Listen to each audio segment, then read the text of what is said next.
Assalamualaikum warahmatullahi wabarakatuh.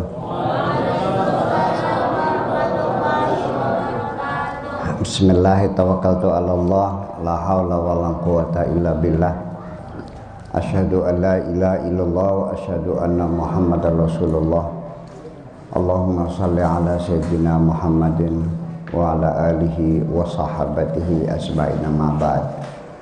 Para sesepuh, mukaramun, hadirin hadirat rahimakumullah.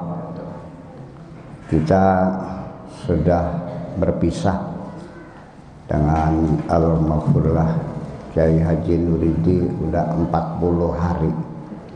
Dan barusan tadi kita bersama-sama mendoakan beliau, mudah-mudahan diampuni segala dosanya, amin. Dan mudah-mudahan diterima segala amal baiknya, amin. Itu. Kemudian juga ini saya sekedar ingin menyampaikan pesan kepada keluarga Al-Maghfurlah ini. Barangkali masih ada tersisa utang piutang Al-Maghfurlah ini, ya mohon dengan segala pengertiannya ya dilunasilah sekecil apapun, sekalipun 5.000 rupiah ya mesti kita lunasi ya. Makan duduk, mana duduknya tuh ya, kira gitu. Yang penting mana kwitansinya, mana buktinya bahwa dulu Al-Maghfurlah punya bersangkutan, tolong dilunasi semuanya itu. Utang sifatnya materi, ada lagi utang yang non materi. Karena beliau sakitnya lama kan, barangkali selama hidupnya ada sholat fardu yang tertinggal. Ini sangat mungkin terjadi. Tolong dihitung lagi. Dalam tradisi umat Islam ada namanya apa? Syukuran khairan tuh, fidyah ya. Ya, ada fidyah. Berlaku nggak di sini? Masih. Ya, mangga silakan dihitung. It'amu ta'ami miskin itu ngasih makan satu orang miskin berapa? Saya perkirakan saja kalau makan sederhana itu di warteg ya. Berapa makan di warteg tuh? 10.000. Ya udah 10.000. Jadi sehari 50.000. Sebulan berapa?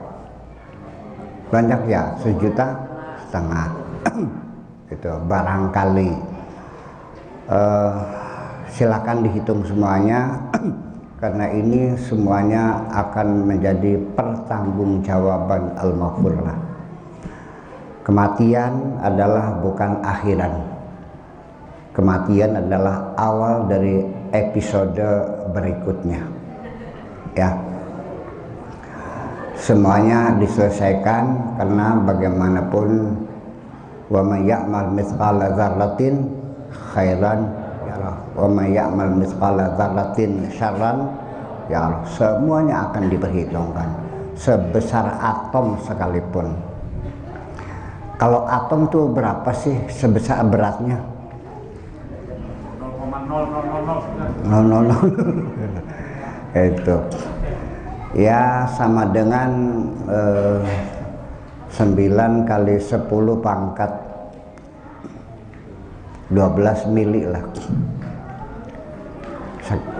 Begitulah, nggak kelihatan, tapi oleh Allah akan diminta pertanggungan jawabnya. Kemudian apalagi harta warisan.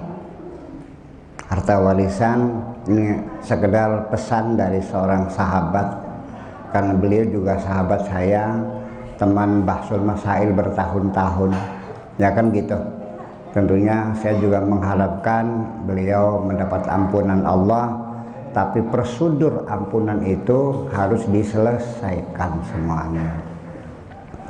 Kalau warisannya nggak selesai, ini Al-Maghfurlah ini digantung sananya, nggak ada kejelasan. Ya, jadi tolong diselesaikan dengan sukarela. Silahkan dimufakati bersama. Ya, nanti ada yang namanya kepemilikan yang sifatnya punya kemaslahatan umum, ya itu sebaiknya nggak usah dibagi, ya kan gitu, silakan dikelola bersama. Tapi yang namanya pribadi ya silakan dibagi, sekalipun selai sarung sekalipun. Ya, kira-kira almarhumlah sudah tidak memiliki apapun di dunia ini. Orangnya sudah pulang, dunianya dikukut kabeh spur, jangan ada sisa lagi. Karena kalau orang sudah meninggal itu sudah tidak memiliki apapun, semuanya punya yang masih hidup. Ya, jadi semuanya dihabisin, semuanya selesaikan. Adapun bagaimana urusannya, ya itu mah terserah, apa disepakati bersama boleh, apa mau pakai faraid juga mangga, tapi saya lebih cenderung lebih baik dibuat kesepakatan bersama saja. Karena bagaimanapun kesepakatan bersama ini real, artinya antarodin. Kalau faraid bisa saja secara hukum fikih dibenarkan, tapi maksudnya anak sing gerenjel, betul nggak? Tetap aja, terutama ini anak-anak perempuan yang merasa dulu membantu orang tua, ya kan, yang mengasuh adik-adik, yang belanja ke pasar, yang masak segala macam. Anak laki-lakinya main-main saja, lalu dibagi faraid, laki-laki dapat 2, perempuan dapat 1, enak banget gitu. Nah itu jangan sampai itu, silakan di rundingan saja, pakai logika saja, karena bagaimanapun ini bukan persoalan pidana, tapi persoalan perdata, maksudnya ahwal saksiyah, bukan delik pengaduan, artinya asal disepakati ya selesai, itu satu.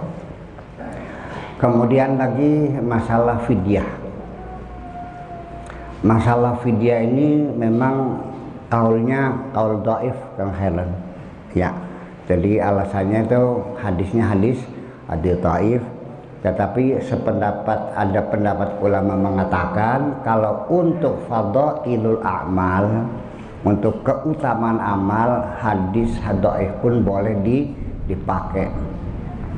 Tapi saya lebih menggunakan logika saja, daripada kita fadhailul a'mal menggunakan hadis dhaif, masih mending juga pakai hadis akal aja lah. Ya, artinya sekalipun orang mengatakan bahwa fidyah tidak diperlukan lagi, tidak disunahkan, ya bagaimanapun dengan logika, masa iya ngasih makan orang nggak boleh? Betul nggak? Ngasih makan orang masa nggak boleh? Nah, jadi persoalannya gimana? Persoalannya bukan persoalan hadis dhaif, hadis sahih. Ini ngasih makan orang masa nggak boleh? Gitu persoalannya. Kecuali kalau almarhum itu memang tidak meninggalkan harta, ya nggak ada masalah. Tapi kalau ada hartanya ya kasih adalah. Bagaimanapun hadis akal-akalan, betul nggak? Yang penting kalau ada orang yang mengatakan itu gimana, itu kan bid'ah, itu kan tidak sesuai, la qada'a fi sholati dan sebagainya, ya udah nggak usah direspon, udah katakan saja terima kasih.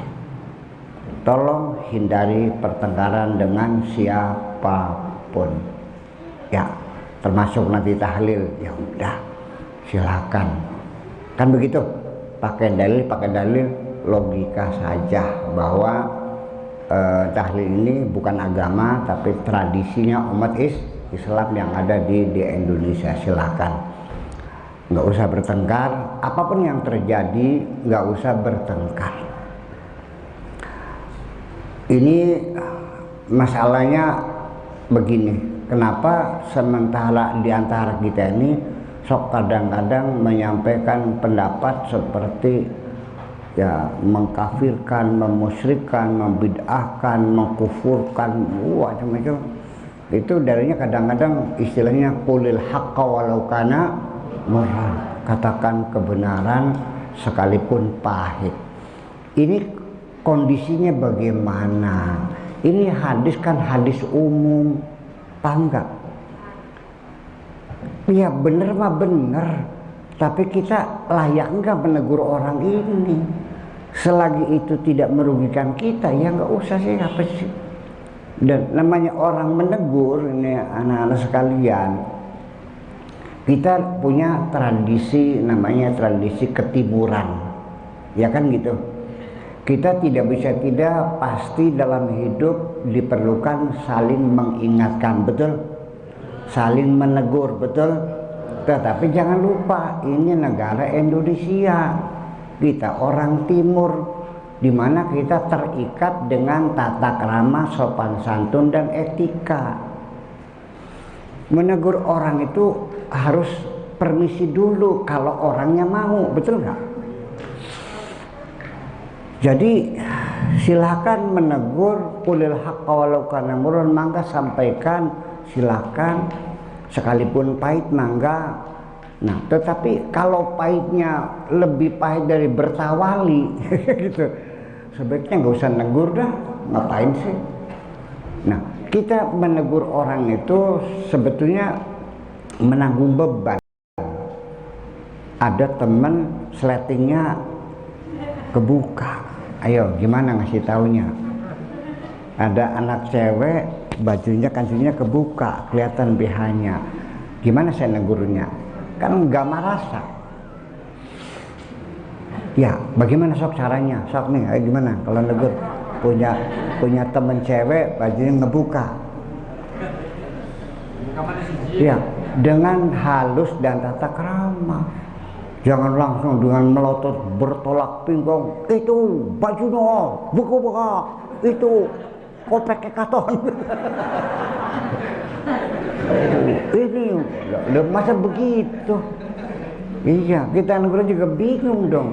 Ya, sebagaimana dipanggil, punten, Kang, bajunya kebuka. Gitu saja kita sudah nggak enak dong, betul nggak? Ya iya. Jadi kalau ada orang menegur tahlil itu bid'ah, ya katakan baik-baik, punten Kang, ngaji khelon, kari tahlil ku bid'ah. Iya, jare siapa? Ya jare Kiai anu. Bener. Kari takwana bae. Siranya ketemu karo Kanjeng Nabi ini kapan bang? Ya dengan baik saja. Ini bukan kita tidak melarang orang menegur, tapi kita menganjurkan cara menegur itu dengan sopan, itu aja kan, selesai kan. Jadi hindarilah pertengkaran. Saya juga menegur orang banyak, saya kasih tahu, tapi dia maksa, ya udah. Karena kita mah nurut serok belia, wes kebiasaan temen. Nurut serok belia, wes waman syafal yu'min, waman syafal yakfur. Percaya silakan, enggak ya? Udah. Sudah saya tahu, Neng, jangan lewat situ, ada sumur, barangkali kejeblos. Kok rewel banget sih? Ya silakan. Brem kejebur, ore puas. Dengan gitu aja kan nggak ada masalah. Jadi jangan dipersoalkan macam itu. Silakan menegur. Walau karena murron ini, begini. Ini saya ingin menjelaskan hadis ini, qulil haqqa walau kana murran, itu pada posisi seperti apa? Kebenaran yang kira-kira menyangkut kepentingan orang banyak, yang menyengsarakan orang lain, perlu kita sampaikan walau kana murran. Kapan itu? Ketika yang kita tegur adalah orang yang punya kekuasaan, kayak seperti zamannya Orde Baru dulu, zaman Pak Harto, betul nggak? Gara-gara kiai itu menggunakan hadis qulil haqqa walau kana murran, apa konsekuensinya? Masuk penjara. Oke, kalau Anda siap masuk penjara, silakan sampaikan demi kebenaran.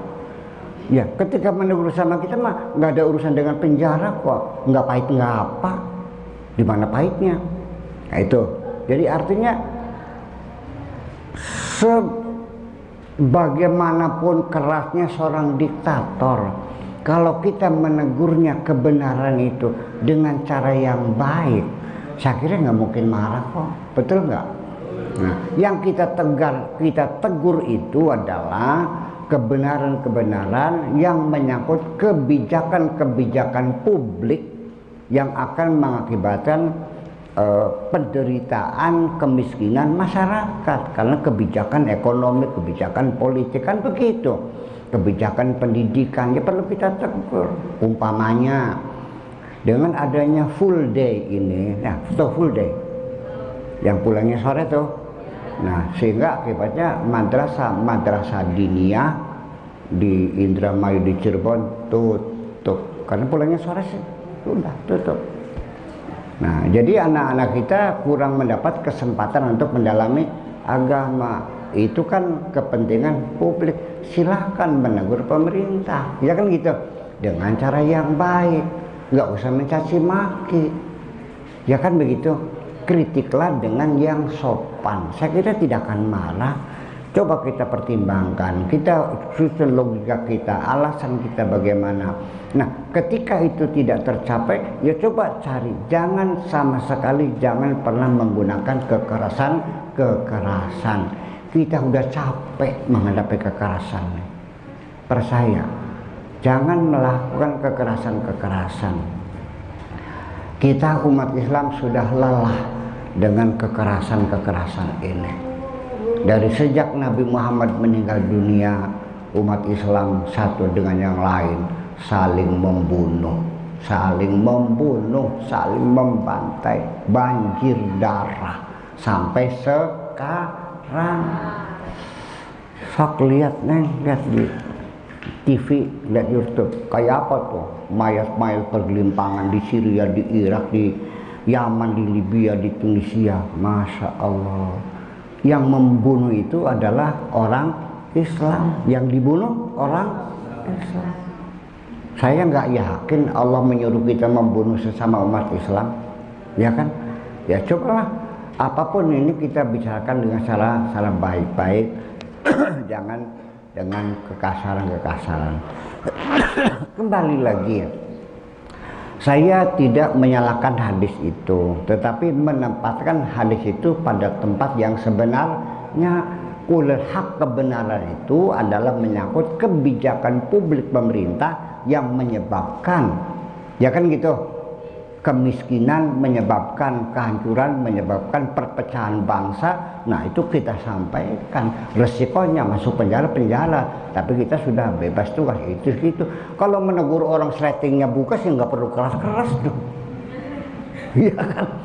Kalau saya mah nggak saya kasih itu, saya biarin aja. Kalau anak cewek baju kebuka nggak saya tegur, biarin aja kan enak.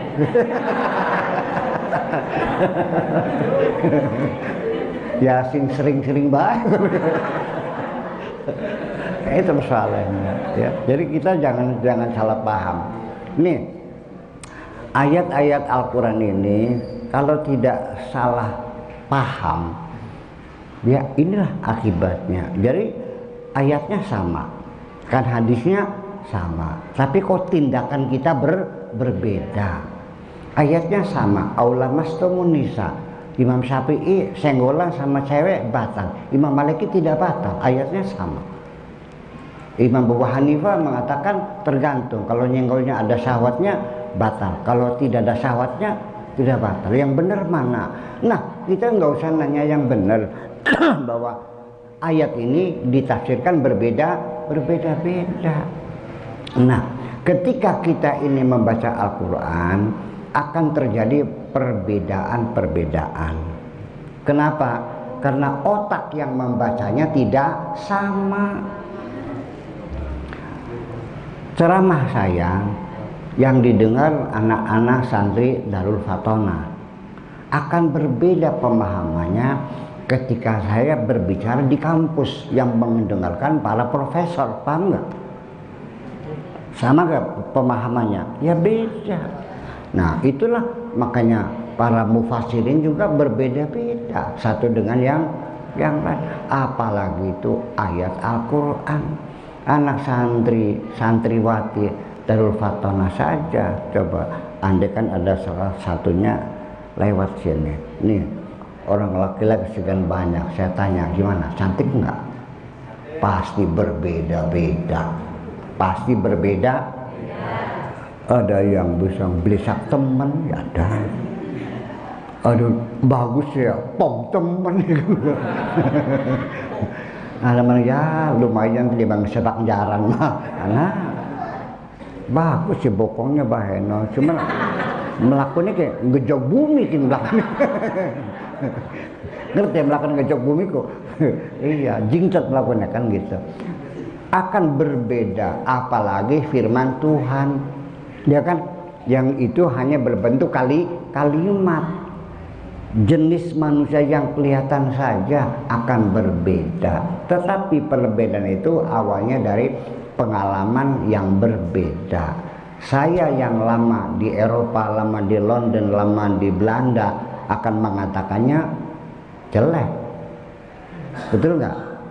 Nah, kalau siapa yang biasa melanglang buana Jakarta Surabaya bilangnya ya sedang lah gitu. Betul nggak? Tapi kalau yang lama dengan suku Asmat bilangnya apa? Cantik sekali. Kenapa? Karena dibandingkan dengan pengalaman masing-masing. Nah, itulah makanya ketika Nabi Muhammad mengatakan umirtu an uqatilan nas hatta yaqulu la ilaha illallah. Aku disuruh oleh Allah untuk memerangi manusia sampai mereka mengatakan la ilaha illallah. Ini dipahaminya bahwa kita ini berkewajiban harus memerangi seluruh umat manusia di alam dunia yang sekarang jumlahnya 8 miliar. Kita perangi semuanya supaya mereka mengucapkan la ilaha illallah. Segimana? Apa saya nggak yakin masa Allah nyuruh begitu? Oh ya nggak mungkin dong salah dunia semua. Umat Islam saja sampai sekarang, dari sejak zaman Nabi sampai sekarang di dunia ini masih tetap menjadi umat minoritas. Harus tahu, ya dunia penduduknya 8 miliar, umat Islam 1,5 miliar. Jadi kebanyakan siapa? Kita minoritas. 1,5 miliar juga ada Syiah, ada Ahli Sunnah, ada Jabariyah, Qadariyah, Murji'ah, Mu'tazilah, sampai macam-macam, sampai ada HTI, ada Hizbut Tahrir, ada semacam lah. Ya kan terpecah-pecah lagi, nah gitu. Lalu gimana? Nah makanya orang itu jangan terburu-buru menyimpulkan firman Tuhan, sabda Rasul, entar dulu dong. Anda sudah berpengalaman belum memahami bahasa ini? Nih, Kang Haji Khairan. Umirtu an uqatilan nas. Tidak mungkin maksudnya seluruh manusia dong. Pasti ini adalah sebagian manusia. Siapa sebagian itu? Ya pasti orang yang menghalangi perjuangan Kanjeng Nabi. Kalau yang tidak menghalangi, ngapain? Yang mereka baik-baik aja kok. Nah, lafaznya kul, walakin urida bihil juz.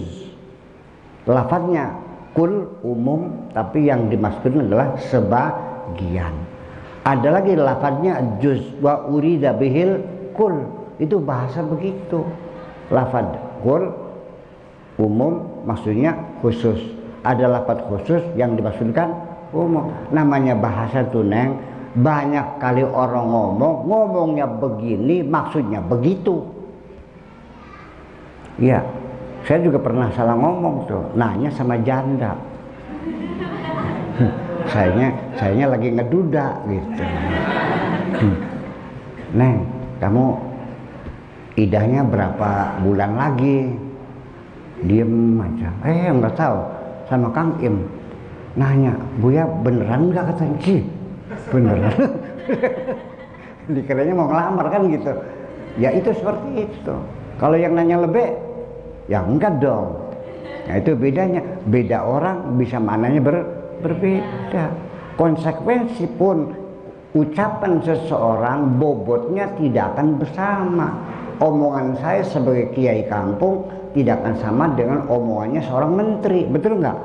Apalagi seorang presiden, akan besar pengaruhnya.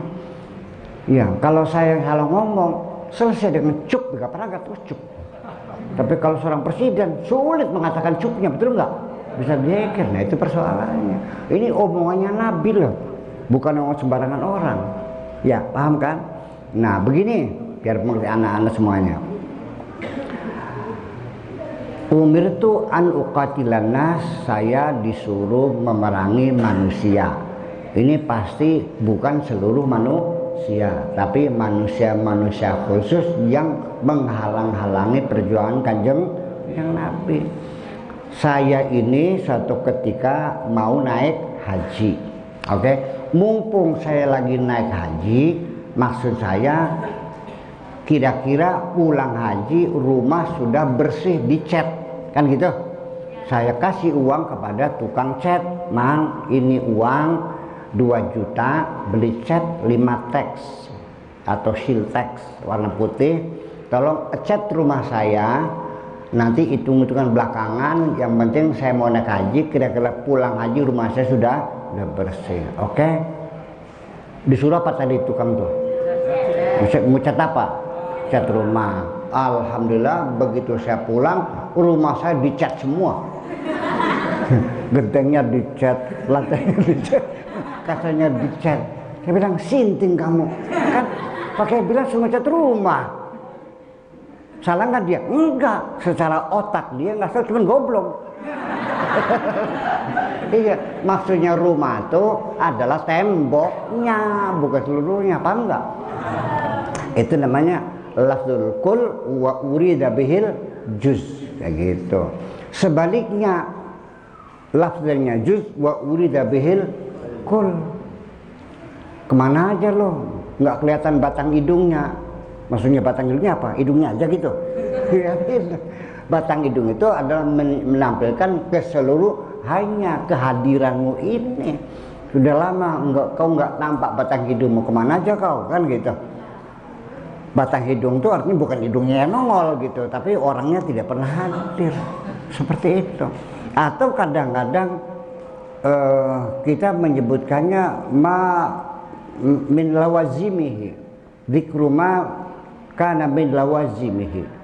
Seperti saya bilang sama kekasih saya, aku sudah rindu tidak lama menginjak halaman rumahmu. Maksudnya halaman rumah itu memang saya nggak masuk. Halaman rumah itu maksudnya tidak mampir ke rumahnya gitu, paham nggak? Halaman rumah sama nggak? Beda. Tapi sudah lama aku tidak menginjak halaman rumahmu, artinya saya tidak pernah mampir ke rumah, paham nggak gitu? Nah, cerdas kayak gitu. Itulah makanya tidak semudah itu kita menafsirkan Al-Quran, menafsirkan hadis. Ya, kita harus punya ilmu yang lengkap. Kadang-kadang bacanya salah, Arabnya nggak ngerti, terjemahannya terjemahan Departemen Agama. Ini sebabnya orang jadi bertengkar. Tapi saya yakin santri-santri Darul Fatanah ini di bawah bimbingan Kiai Dudung ya gitu. Mudah-mudahan ke depan akan melahirkan generasi-generasi yang canggih ya, kaum milenial ya. Tentu kalian akan lebih cerdas dari orang-orang tua kalian semuanya ya, karena sekarang. Dan jangan memusuhi teknologi. Teknologi tidak boleh dimusuhi, tapi kita manfaatkan semaksimal mungkin untuk mencerdaskan anak-anak kita. Amin. Wis semono baik soalnya kita. Mudah-mudahan sekali lagi al-maghfurlah ya, al-maghfurlah. Manggilnya jangan almarhum. Jangan almarhum manggilnya al-maghfur. Kalau yang mati itu kiai, pangkatnya namanya al-maghfur lahu kalau laki-laki. Kalau perempuan al-maghfur laha. Kalau orang biasa almarhum. Kalau selebriti ar-rahil. Kalau perempuan ar-rahilah. Di dalamnya mengandung doa. Kalau kita bilang al-maghfur lah itu artinya sekaligus menyebut titelnya dan juga maknanya doa mudah-mudahan mendapat ampunan Allah, karena kiai diduga dosanya tidak banyak, jadi semoga dosanya diampuni. Kalau orang biasa diduga dosanya banyak, jadi bukan dia meni dosanya, saking banyaknya sudah minta rahmatnya saja. Makanya almarhum kalau selebriti seperti Jupe itu namanya Rohilah. Iya, iya dong, masa almarhumah Rohilah panggilnya. Tetapi di Tegal Gubuk ada panggilan khusus orang yang sudah meninggal itu tidak pakai, namanya Jennate. Nah, Jennate itu asalnya bahasa Arab, jannatihi, artinya mana yang hebat, apakah kita mendoakan semoga diampuni, apakah semoga sudah di dalam surga. Berarti hebat mana? Hebat Tegal Gubuk Jennate. Oke, gitu aja ya. Nah sekalian, mangga sarang-sarang bismillahirrahmanirrahim. Rabbana auzi'na an nashkura ni'mataka allati an'amta 'alaina wa 'ala walidayna wa an na'mala salihan tarda wa adkhilna bi rahmatika fi ibadikas salihin. Rabbana atina fid dunya hasanah wa fil akhirati hasanah wa qina adzabannar. Wa sallallahu ala sayyidina Muhammadin wa ala alihi wa sahabatihi ajmain. Subhana rabbika rabbil izzati amma yasifun wa salamun alal mursalin walhamdulillahi rabbil alamin. Assalamualaikum warahmatullahi wabarakatuh.